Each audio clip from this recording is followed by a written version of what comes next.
letters between us.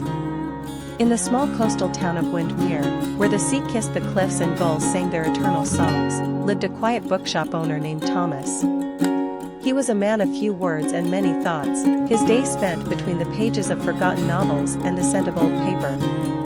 His life was calm, predictable, until one rainy Tuesday when a letter arrived with no return address, simply addressed, to the one who remembers. Curious, Thomas opened it.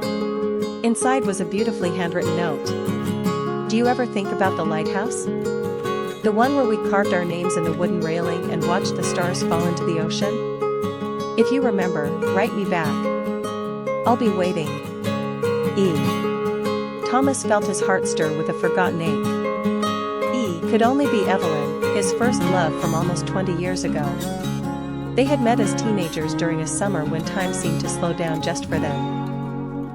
Days were filled with laughter, ice cream, and shared dreams beneath the old lighthouse. But like all youthful summers, theirs ended too soon. Evelyn had to move away. Promises were made to stay in touch, but life swept them along different currents. He wrote back that night. No email, no phone, just ink and paper. I never stopped thinking about the lighthouse. I never forgot your laugh, your freckles, or the way you said my name. Where are you now? So began a series of letters, real, tangible letters, sent across towns, then cities, even as they never signed with their full names. Their correspondence wove through seasons, full of memories, hopes, regrets, and moments that brought smiles and tears. Evelyn was now a photographer in the city, capturing fleeting beauty through her lens. Thomas shared the stories of his quiet life, of the customers who passed through his bookshop like chapters in his own tale. One winter, her letters stopped. No explanation. Days turned into weeks.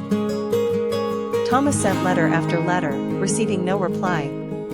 Worry nestled in his chest like a heavy stone. Then one spring morning, a small box arrived.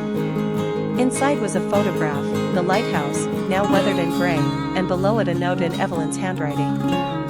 I'm coming home. He ran to the lighthouse that evening, the sky painted with hues of gold and lavender. And there she stood, her hair longer, her eyes wiser, but unmistakably Evelyn.